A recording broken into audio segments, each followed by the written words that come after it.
Yeah, we're My good. man. We're live. What's up, everybody? 9, 8, 7, 6, 5, 4, 3, 2. Are you ready? Oh, yeah. Are you ready? We are ready. It is the last show of the year, everybody. I am Scott Smoking Silz, coming to you from Chicago, along with my man, Sean Doc Rock Boyd, coming to you from Honolulu, Hawaii.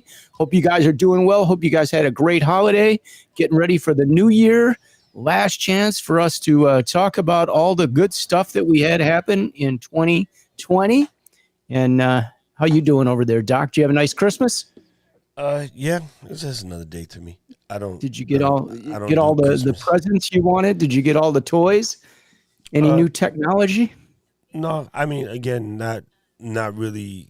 As I'm like anti-holiday person, but I'm not like a Christmas person because I'm nice to people 24/7.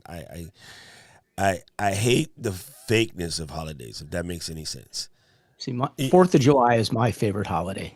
You know, you yeah. got summer weather. It's light till 9 o'clock at night. What is summer It's weather? fun and barbecue and all that good stuff. Well, see, I live in Chicago.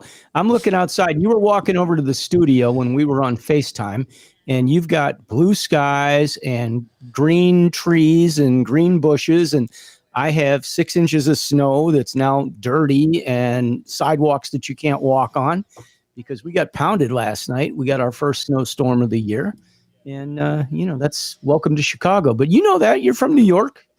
Yeah, but the funny thing about that is I've been here so long that I barely remember any of that stuff. Like I came here at 16, so I know what it is, and it's not like that I forgot them, but like because I don't experience, it's not a big deal. When I lived in Japan, it's freaking cold. Like it's crazy cold. But Really? yeah, I didn't know that. it's next to Russia, dude. Yeah. It's So it's freaking freezing.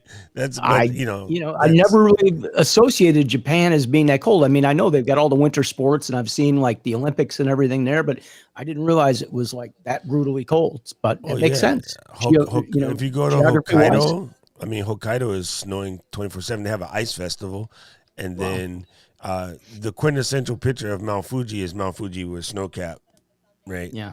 Like so, yeah. I mean, I think Americans are just horrible at geography.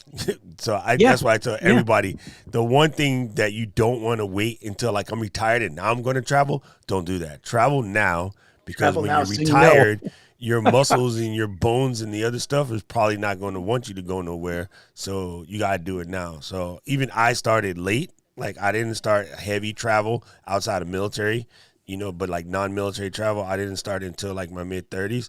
But that is the one thing that man, I wish, I don't like to do I regret this. I wish I do this again. If I had to do anything again, it would be traveling. Where'd you go?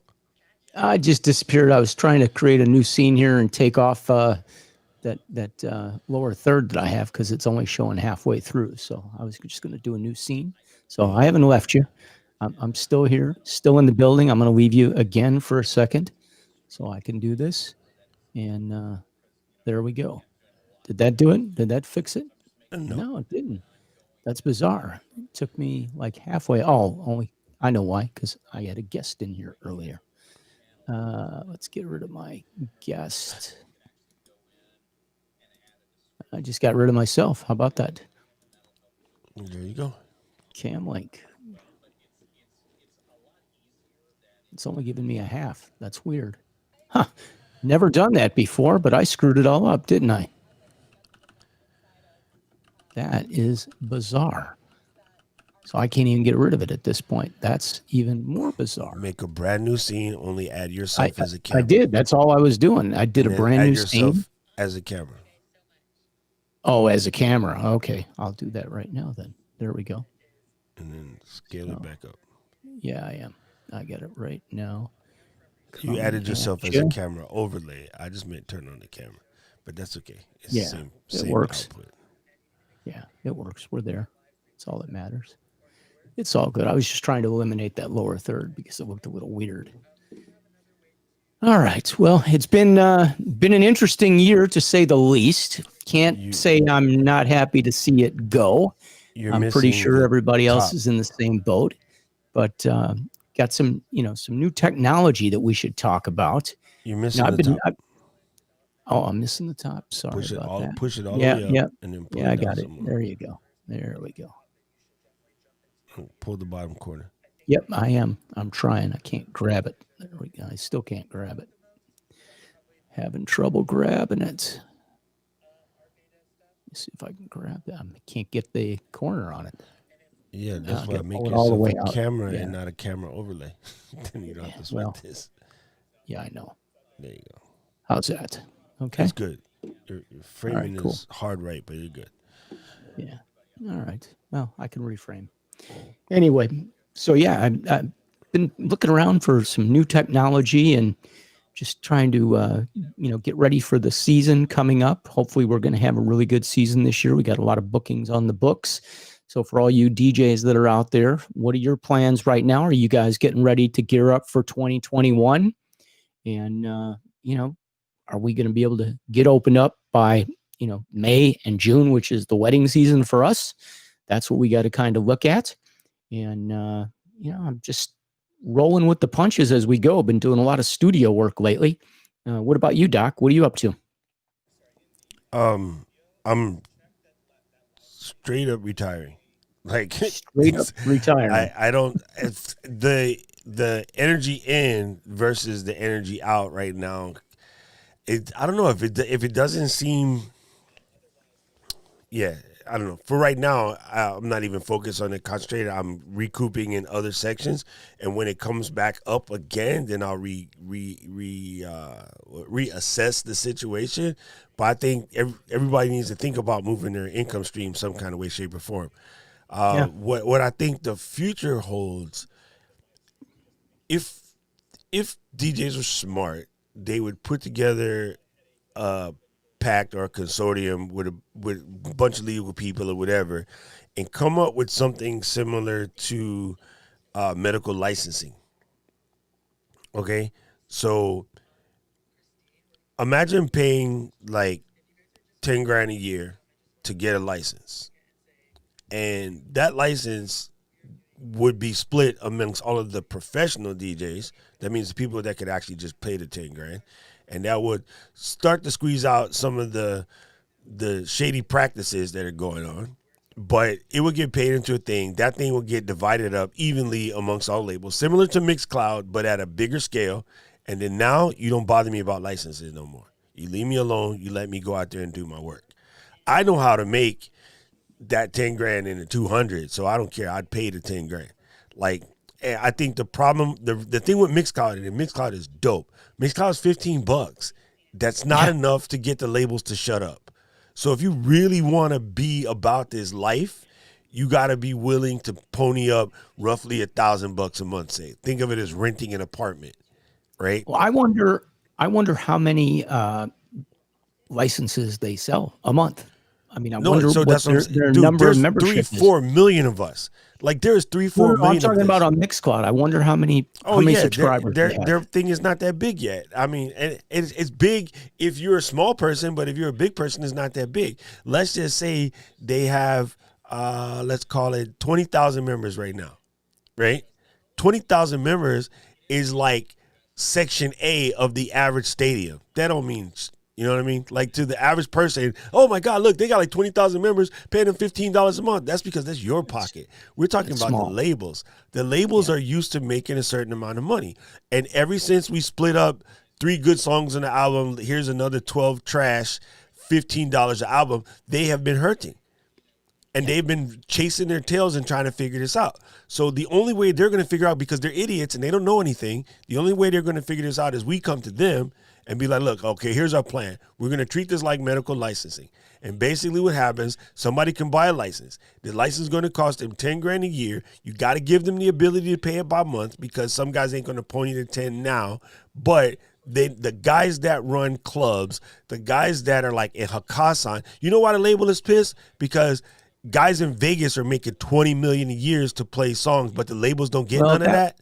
That was the minute that happened, you pissed that off the stopped labels a long time ago. It No, started quickly and it I stopped got real it. fast. I got it. But you opened up the label's eyes to how much money that cats could be making, and they felt slighted. And so from that moment, they started becoming a-holes. Now, no one's making that now. I get it. But that put them on notice is like, yo, we are being redheaded stepchild. It's their fault. They did it. But you know how it is. When you're the asshole and your wife leaves you, all you know is that bitch left you, not that I was an asshole. Well, You know how to me, people are. those large super clubs that they have in Vegas were more like concert venues. Yep. When you fly into Vegas and you get off the airplane and you leave McLaren Airport or whatever that place, McCarran, whatever it's called, McCarran. and you get in the cab. The billboards are all like the DJs that are playing at the big clubs. I mean, that's what the billboards are. It's what you would see for a concert, basically, or one of the big TV shows that's in town. So, I mean, they were smart. They marketed it that way. It still kept the cost down for the club, so it was profitable for them. I mean, they're selling drinks at outrageous prices, and they're only having to pay like the one talent for coming in there, maybe an opening DJ or two, not costing them that much money. But I mean, it was brilliant marketing, and they did it well. But it only lasted a short period of time, and I'm talking way pre-pandemic. They ended up having to buy contracts out and cut people and do all kinds of crazy things. But, they started out where they were seriously paying some awfully big bucks. They made their money. They The made their money. Yeah. But the thing that happened is when that happens and the labels are like, yo, we're not making that much off of Spotify. My homie told me point blank that his label, which I can't say which label it is, they make about $5 million a year off of Spotify. He goes, that's an absolute joke compared to what they made, say, in '96. Look, one of my close friends here, I'm not going to say who it is or associates, they cry about how much they get off of Spotify all the time, that it's like pennies. I mean, it's ridiculous based on the number of plays and everything else. Yeah. The royalty is not where it should be. But in the meantime, Spotify operates. They operate very successfully. I still like the service. I know a lot of people are like, well, do something else. Yeah, well, Spotify is not the issue. Of course they're fine. They're perfectly fine because they're not just, okay, so in the grand scheme of music, right, let's just say, for the most part, I mean, this is completely generalizing, but out of the 8 billion people on the planet, at least 7.9 billion of them listen to music in some way, shape, or form, right? So Spotify has a massive audience, right? Yeah. Our thing is, if you think, okay, let's just work with, I can speak from my experience because I'm in Hawaii. In Hawaii alone, we have 1.4 million people. Out of that, maybe 50,000 of those people are clubbers. Maybe 50,000, right? Well, I think if you get a lot of tourists. The tourists are the clubbers coming into Hawaii, I would think. Correct me if I'm wrong. You have locals that go out, but tourists don't go clubbing. Tourists are on vacation. They want to go out. They want to party, just like when they go to Vegas. I mean, doesn't happen. Not a thing. Not in Hawaii, really. I've never been there. Here's the reason why. A lot of the club owners here, for the most part, do a good job of keeping the tourists out on purpose because the locals get in fights with the tourists. Oh, that's not good. It's stupid, right? Good. So why are they getting in fights with the tourists? What's the issue? Just out of curiosity. I mean, it's hard to explain, but it's not. So are the clubs there large? Are they like super clubs and bottle service and that? Like, we have bottle service and stuff like that. But the biggest club is 3,000 with people. The dance floor. Yeah, no, the biggest club can hold like 3,000 people, which is fine. But it's no like real huge super clubs, right? But yeah, it's hard to say. So here's what happened. Hawaii basically was stolen from the kingdom and then became part of America. So there's a little bit of like still modern colonization that goes on. So when the tourists come in, if the tourists are from Europe, they're normally okay because they have overcome their colonizing behavior and they know how to act. Guys from the mainland come here, they're still extremely colonizing, and that just pisses off the locals. But then on the other hand, the locals become overprotective of that, and they make issue where issue is not sometimes. Okay, now you add that with, if you take a person who has rock fever, that means a male or female born and raised here looking for a way out. And a tourist comes in and they meet this person, they're like, oh my God, this is just gravy. Local guys take it as you're stealing our women, and local girls take it as you're stealing our guys. You know, these loose women from the mainland or from Japan or from Europe come in and steal the good guys. No, you was whack, so no dude wanted you, and you was whack, so no girl wanted you. But that's not how they take it. Just like my original comment about the guy whose wife leaves him, it's never his fault, it's her. You know what I'm saying? In 9 situations, it's him, but he blames her. There's always the one where, yes, she really left, she was bad, whatever. But 9 times out of 10, the person that's pointing all them fingers is really them, and then so it just causes problems in the clubs. And so clubs don't want it, so they pretty much block it. The 2 or 3 clubs that are in Waikiki, they get tourists, but they're not big enough to be a dent. They're a statistical anomaly. Right? So like Sky would be the biggest one in Waikiki. It can hold about 1,500 people. So if 500 of them are tourists, that's a blip on the radar. So again, now how you many take nights a place. A week are they busy, just out of curiosity? Friday, Saturday.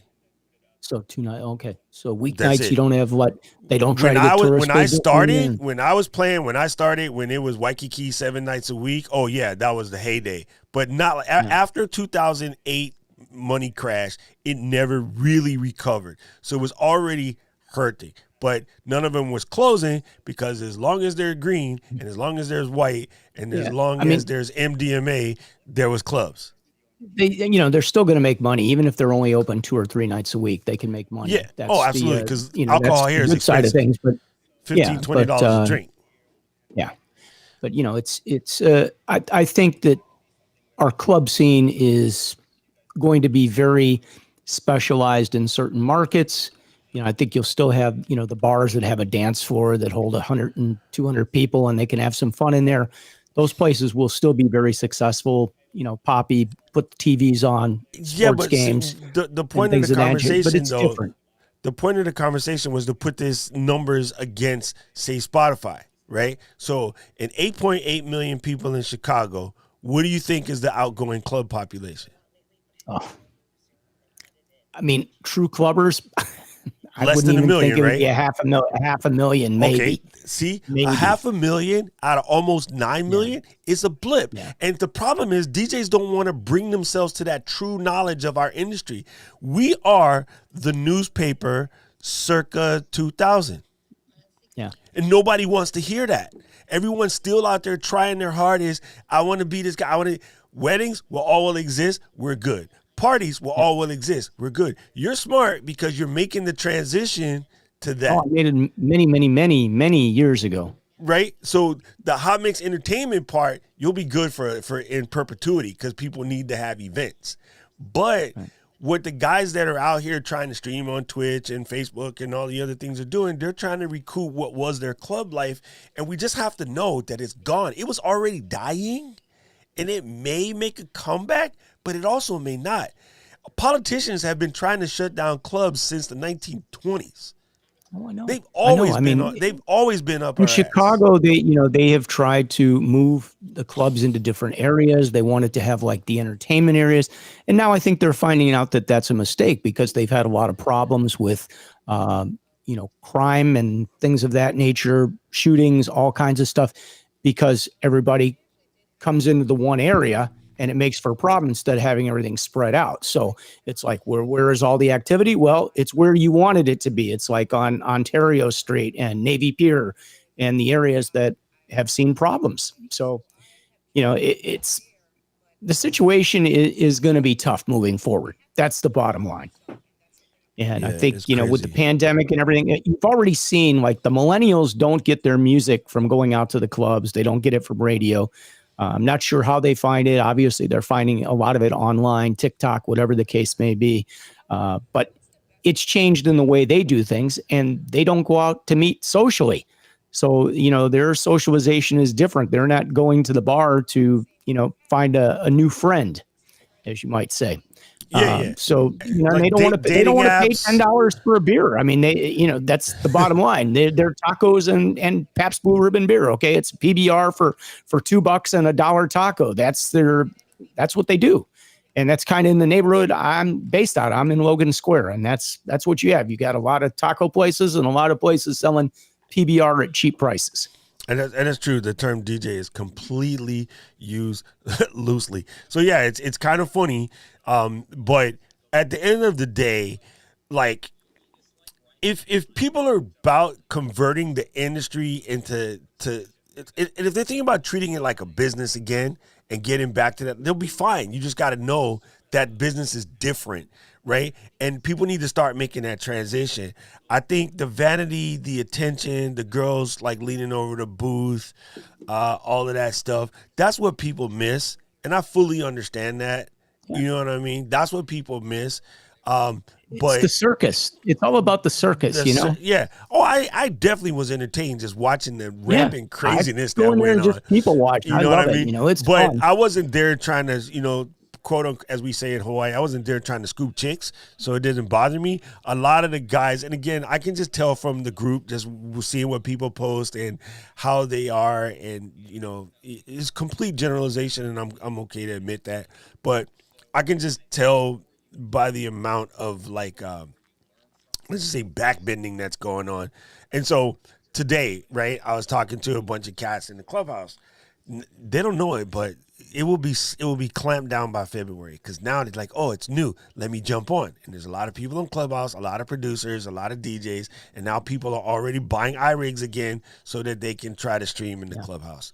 It will last until February. I think it's going to be real interesting to see, because New Year's Eve, you could see a lot of people starting to ramp up and trying to ramp up for New Year's Eve. And we'll just have to see how that works out for them, because, they do have they passed the new law yet? I mean, when is the clampdown coming? I think it goes into effect January. I heard at one point October, but I think it goes into effect January. Okay. But somebody's going to get made an example of, and that's going to be bad. You certainly don't want to be the one that gets made an example of. That's really what it comes down to, because it will be painful. Yes, it will. It absolutely. And it's just the thing, like, I don't know, man. I think guys just need to just start working on what is their second coming. Like, is what it is. There's so many opportunities out there. There's so much good stuff going on. You're naturally creative, right, in order to do this. Well, most people, I'm going to say all of them. You're naturally good at putting yourself out there. So, like, convert they have personalities. They have technology. Convert your knowledge of what it was and go do something else. Voiceover work will always be a thing. Go produce commercials. Go create. But even that has been so watered down. I mean, if you look at the voiceover industry, that was a super, super career for so many people. Even if you just did the radio voices and you did the imaging voice and you did the commercials, not from within the station. I mean, it was a good job within the station, but if you were the outside contractor, let's say, St. John made a mint off of that. Yeah, the freelance talent.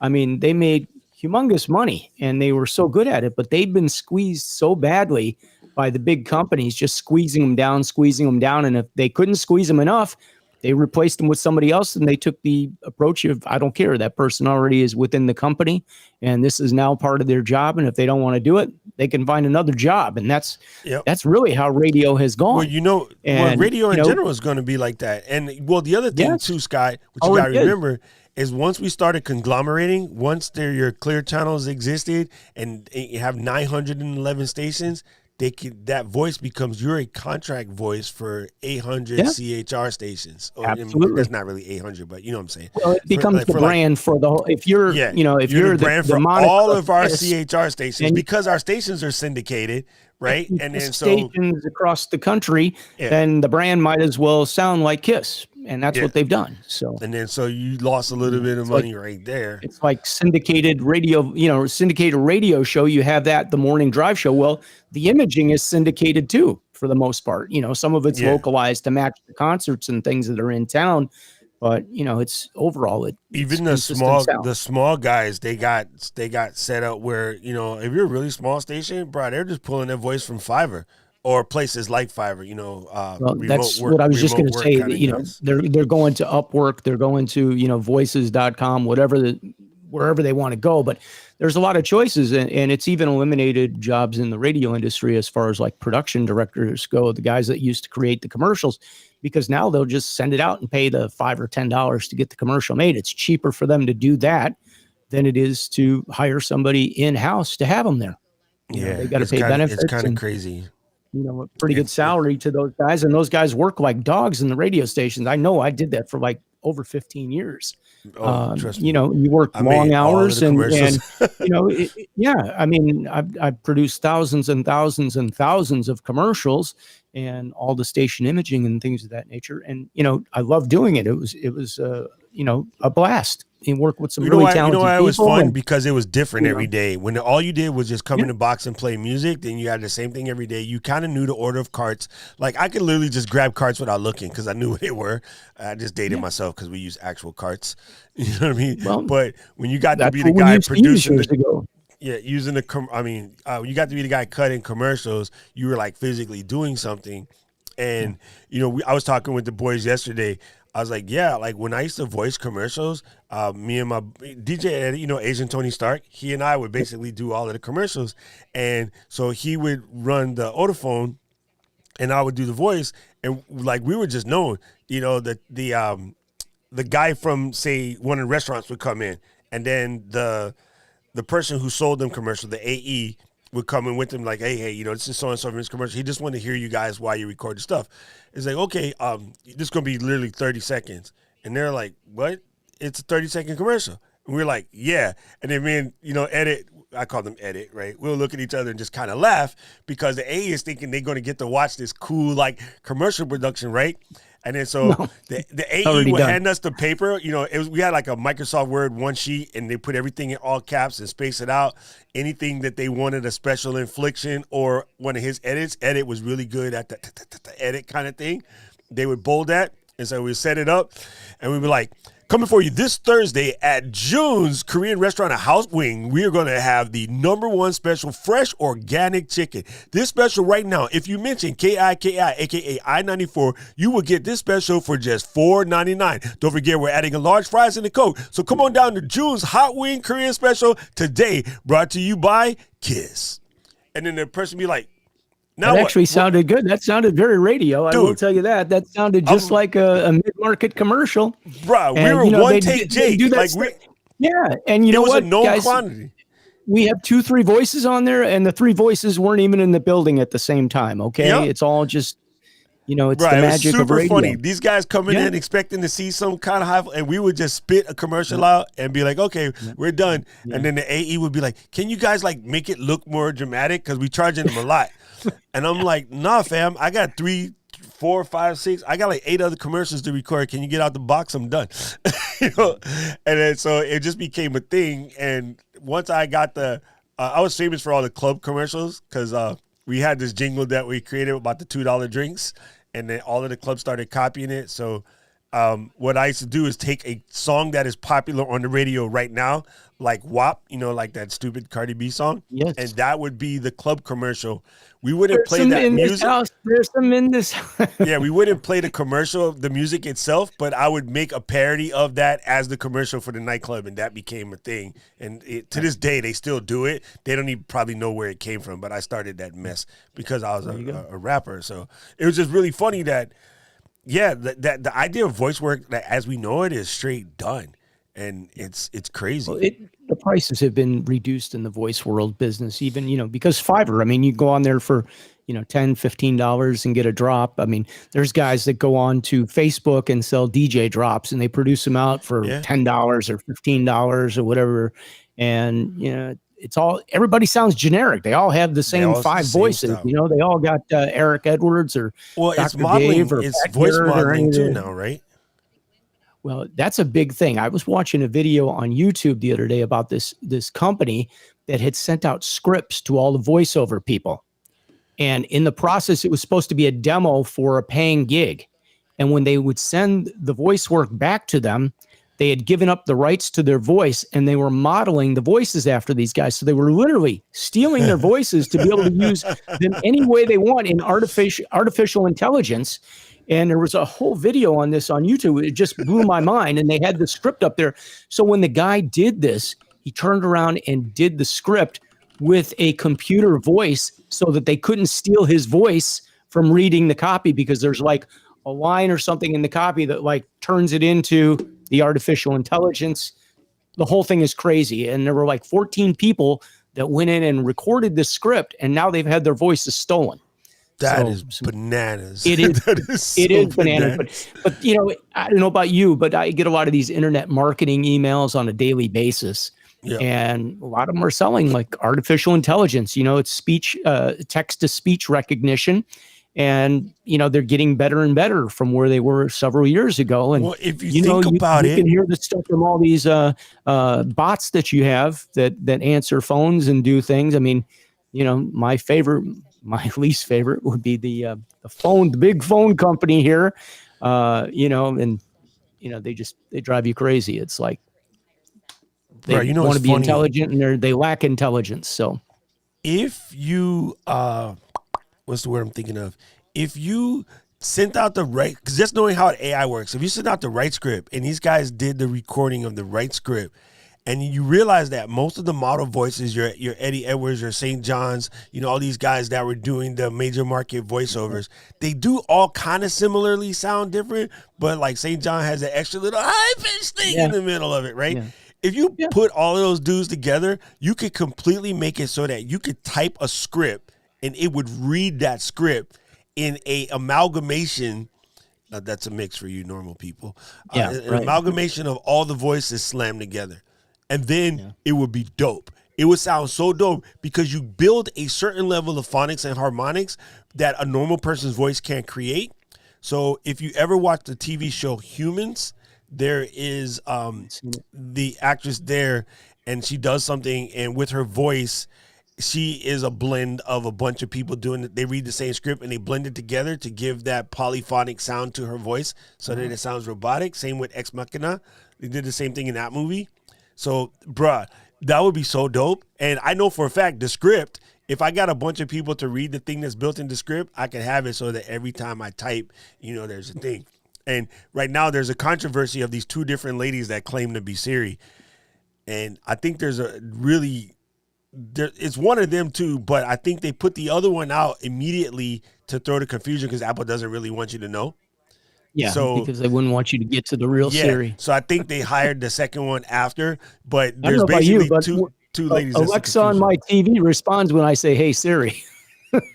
That's super. There goes my cell phone now. So I say, "Hey Siri." That's funny. That is super funny. It is. I know. My brother just, for some reason, he had one of my commercials. He just sent it to me. I don't even have any. I can't find them. I have it on the hard drive somewhere buried. I got some of my production. I don't know if I can get to it. I can't get to it on this computer, but I've got all my production reels and stuff, and I've got some stuff up on SoundCloud that you can go check out from the station. I am so curious as to what he sent me. Demos. Yeah.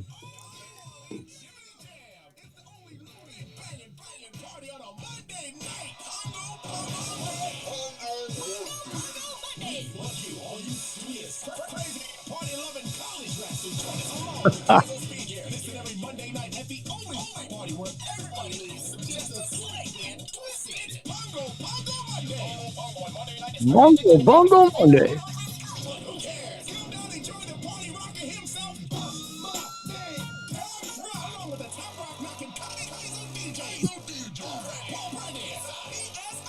Bro, this is so chicken skin. Oh yeah. Oh man, what was the term my program director used to use for those?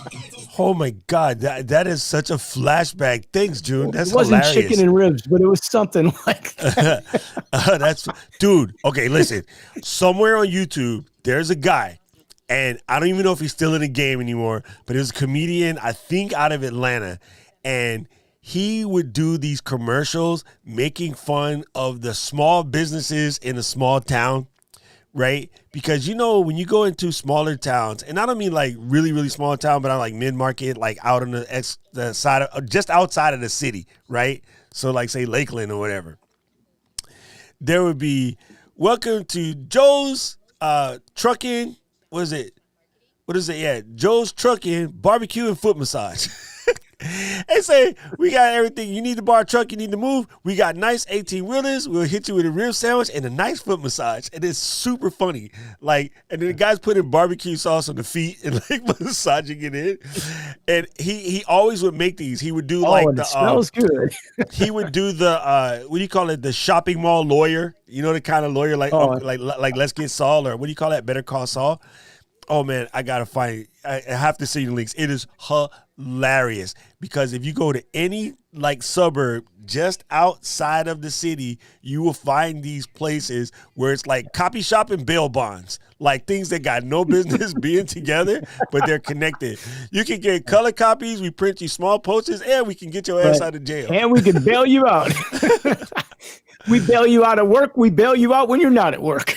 Oh my goodness. It's man, I have to find those videos for you. It will crack you up. This is so early YouTube that the quality is rubbish, but the content is so good you don't even care. You cracking up laughing the entire time. It's super crazy funny. Stuff. Crazy stuff. That's super but you talk about the voiceover, we could talk about the technology, and I don't know. What new tech is call it me that you crazy. said you're trying to Call get? me crazy, but I want to go buy a new microphone. Doesn't that sound crazy? Yeah, pretty I much. I want to buy a Sennheiser 416 shotgun mic. That 416 would be acceptable. 416 is the like the king of the voiceover business. So I have the TLM 103 here, which is an awesome mic, but the difference is this picks up like everything in the room and it sounds phenomenal. But if you get the shotgun mic, it kind of comes down, angles, gets your chest. It's a little bassier. You got to be right on top of it, but they sound amazing. You put that on with like an Avalon or a Manley Vox box, and boom. I mean, so here's the funny thing. In my game. teaching videos, I tell everybody do not use a shotgun mic. But if you're going to buy that, I'll be cool with it. Because the problem is most shotgun mics, what everyone's using, the NTG, forget the names, like the Rode NTG or whatever. No, that's up here, and you got no. All it hears is room noise. Effect. It hears nothing but room noise. Well, the shotgun is directional, so that's the advantage of the shotgun microphone versus if you have this microphone that I have. Literally, like you could pick up all the room noise. Like I've got a gate on this, and I don't know, it might still sound noisy on your end sometimes because I live in a very high traffic area, so it's not dead silent. But I've got the windscreen on it, which takes a lot off. But if I were to take this off, sorry for the noise, guys. But now, like the brightness, and you could see like, you could probably hear a lot more. Night and day. Big difference. Big difference. Sorry about that. It's kind of noisy, but. All right, so there we are back to, this saves me because I got hardwood floors. We have one of those upstairs, and we just put it in the blimp, and it sounds amazing. Yeah, but that shotgun, that 416 with the windscreen on it like this, the foam windscreen, it sounds amazing, and it's what? Like right here, and I should go get it from my pops. It comes off your chest. Yeah. They sound great. I should get it from my pops and bring it down and plug it in and see, like, just to let people hear what an actual shotgun sounds like. Do you have the Sennheiser 416? Yeah. Or does he have a Rode? No. My dad don't own any Rode crap. He would laugh. I'm just asking. I don't know your dad. Okay. Actually, coming from that space, Rode is not a thing until recently. Like, and then Rode makes has become great popular microphones because of the pricing and because of all the video stuff. And I actually have that little tiny, what do they call it? I don't know. It's like a $60 shotgun microphone. It's about the micro. I got one. Or whatever goes on top of your camera. And to be honest with you, I listened to that up against the more expensive ones that they had with the blimp on it, as you called it. I thought the little microphone sounded better because it wasn't so bassy. So from a standpoint of clarity, I thought it was much better. And if you wanted to add some more dimension to it, then you would do it in post-production. You'd put it in, you put your dynamics on it and tweak it out to sound phenomenal. Whereas if you've got this bassy, boomy thing to begin with, garbage in is going to be garbage out. So if it All doesn't day. sound good going in, I could fix it if it's clean. I can't fix it if it's like this. It's a lot tougher to fix. So booming, Yeah, I so- would rather not have.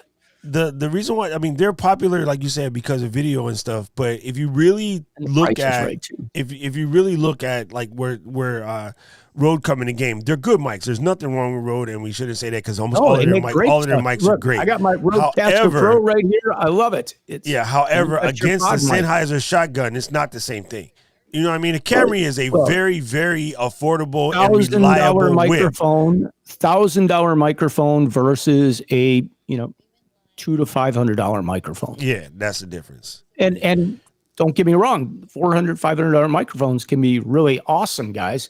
You could go get a RE20, and it's a great radio microphone, a great broadcast microphone. But I saw a comparison on YouTube with both of them up against each other, and they're absolutely right. The reason they put them in the radio stations is because I could come back here, and I sound the same as if I come here on a RE20, and you can hear the difference on the Neumann. But when you do that with a Sennheiser, you're going to get that big proximity effect right here. But if you came back here or over here, you might not even be able to be heard. It's night and day difference. So that microphone is very specific to somebody being right on top of it and being able to work that microphone. Yep. And So, again, radio, those- you're all over like- the place. Your head's moving. You're talking. You're reading copy. You're watching screens. You're answering phone calls. Your head's not always like right here, right where it needs to be. To sound good. I even missed my old was the Sennheiser version of the SM58 was like the E83 or E85, something like that. I love that microphone. That microphone was dope. It Sennheiser was makes good. great microphones. Okay, I mean, I've got the wireless microphones that I use for the weddings and corporate parties, and they are wireless microphones, but I use them for wireless speakers. So I'm able to set up a speaker in this room, and I'm able to broadcast it out in another part of the building by using those, and they go through the walls pretty well. They work great because you could dial the frequencies in. It's high-end stuff. It's phenomenal. Great technology.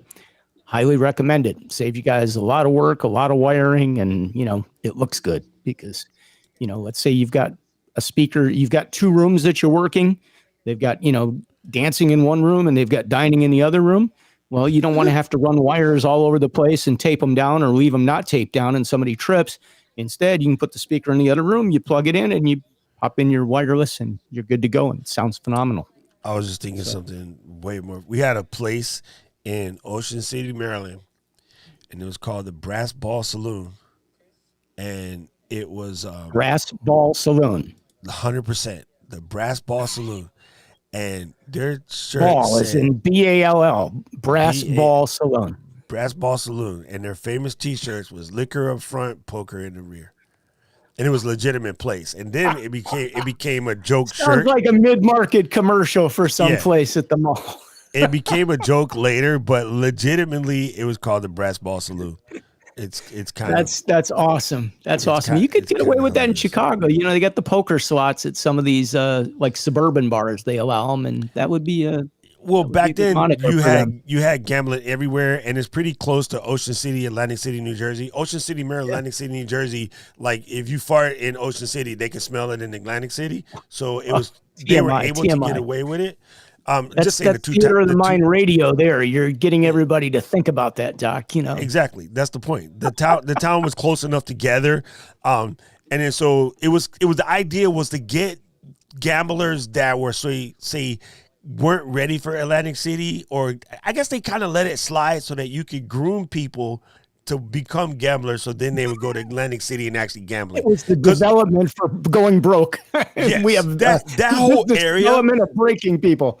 Dude, that area between say Bethany Beach, Ocean City, between like Maryland, New Jersey, it was kind of, let's say, it was a little Sicily. You know what I'm saying? You had like the shipping industry, the boats, like the whole 9 yards. It was all there, And so, yeah, it became a thing. Like, it's kind of funny. So what became the Jersey Shore is mostly moving that up the shore a little bit. And that was Okay. also where the guys that were, say, getting in trouble in New York, they would get sent down and say, like, maybe you were a little boss or a mid boss and you got booted. Then you ended up in Delaware, Yeah. Ocean City. That's how Atlantic City Demoted. started. Atlantic Demoted City to that started area. by the guys that got kicked out of the New York thing, right? And Andrew Rothstein went down because, Lucky Luciano wasn't having him. And so he's like, all right, screw you. They didn't like Andrew Rothstein because he was Jewish. So he went and invented Atlantic City. And at Isn't that some Mo point, Green? you know what I'm saying? Mo At some Green, point, right? became bigger. Boardwalk Empire, dude. That's like, it's a legit, that stuff all really happened. It's funny because it's an HBO thing, but the Atlantic City Boardwalk and the Jersey Shore boardwalks and stuff, Coney Island, that all blew up because it was a great place to hide all of your illicit behavior, And if you lived in a city somewhere, going to Atlantic City on the boardwalk, there's another place called Wildwood, which is like the mini Atlantic City. Oh, yeah. And the guys that got kicked out of Atlantic City because you were trying to be gangster against, say, the Rothsteins, you ended up running Wildwood. Originally, Wildwood was where they would put the black gamblers and stuff. You know what I mean? And then a lot of the middle bosses moved over. And they kind of touched on it a little bit at the end of Boardwalk Empire. So the guy, Chalky White, he was running the Wildwood area, which is basically Atlantic City, but the black side. Yeah, it's funny. All of that stuff is 100% true. Of course, HBO took a few liberties with it, but like growing up in the area, like you would see the leftovers of that behavior. You know what I mean? Where the saltwater taffy shops are banging because all the tourists buy that stuff, and in the back room there's this like massive illicit crap going on. Like, yeah, that area was the wild west of the East Coast. It's so crazy. It's like the mullet: business in the front, party in the back. Holla back, 100%. That's a hockey joke, okay? No, I know what that is. I remember. That's super funny. Yeah. Anyway, just want to first of all get everybody to know Happy New Year, and we'll be getting some stuff figured out for the next year. We might adjust times. I'm not sure yet. I'm gonna see if I can rearrange my schedule to make it easier. But yeah, we're just trying to get it all going, and we just been having fun. We started this. Yeah. It's been about 8 months now, probably, Doc, or has it been longer than that? It seems like forever, but I don't know. I think it was like June. It must have been June. So whatever June to now equals 6 months. We started before June. My ref show has been going for 7 months now. That's possible. We started before my ref room show. So we've been going at this probably about 8 months. I mean, my partner on the ref room show, he thought we were going to do this for like 3 weeks. It was kind of a joke to him at first. And he's like, oh, okay, I'll do it. And here we are. We're like 7 months into it. And he texts me all night long, like 2 o'clock in the morning. The texts are coming, we got to talk about this. It's hilarious. So we've had a good time with it. Little did he know. And that's super funny. Yeah, it's cool. I mean, and it would be so much easier for us if hockey was back open, because we'd have stuff to actually talk about from, game situations. We've had seven months of just having fun talking hockey. So, we covered a lot more than we would have. Just like Doc and I mean, we started out where we were only doing a lot of interviews and that sort of thing. And we're going to bring back the interviews because they're pretty popular and people enjoyed them. But, we also like to talk about other stuff, technology and the music scene. And, we have more than just DJs watching the show, although, a lot of the guys here are passionate, obviously, music related or whatever. But, I'd like to get into a little bit of the radio production and the voiceover scenarios, and like we're talking today, and maybe, go a little bit further. But, if you guys have some shows or some topics that you'd like us to talk about, or, you're interested in, send them to us. We'd love to entertain those and entertain you with them. So, there you go. Reach out. It'll be fun. All right. And DJ Big Scully, thanks for popping in, man. Good to see you. Anyway, we're going to keep this short. I got to get to the studio. Not the studio. That's so funny. Backwards. I got to get to the wood shop, get some hammering and nailing stuff done. You know, I never got my Christmas present from you. I was expecting like this really nice wooden, desk that you were going to do for me and Do you know send it how over heavy- here so I have it. So, you'd sign it on the bottom or something. So I go, I'm going to send you a tiny little dollhouse desk about your big. Send one Frankie size. Smocking Scott. I'll send One you that Frankie something can that says fit in her Frankie mouth. on it. Yeah, Frankie's exactly. going to pop in like right The real now. star of the show. Yeah, we maybe we need to start doing more shows with Frankie. Just Frank. Yeah, She's pretty here's popular. Frankie. Anyway, here's gang, Frankie. I appreciate you guys. Everybody have a happy New Year. Be safe. I hope you can make a little loot coming up Friday night. But yeah, please enjoy yourself. Stay out of trouble, and we'll see you next week. Yeah, stay off the radar, guys. That's the big one, okay? And we'll make it a better 2021. So, peace to everybody and a happy new year. Thanks for checking out the show, and we'll look forward to seeing you guys next Wednesday right here, 2 p.m. Chicago time. Are we still doing 2 p.m., Doc, or are we going to make a switch? Now. We'll leave it here for now. I'll figure it out. 2 p.m. until further notice, okay? Yes. All right, guys. With that in mind, Doc, happy new year to you and your family. Frankie says hello. I just heard that. Her best. You heard her shaking. Come on up here, Frankie. Come here. It's amazing how good she is at knowing when it's time. Okay, let's do this, Scott. Take me outside. Yeah, okay. All right.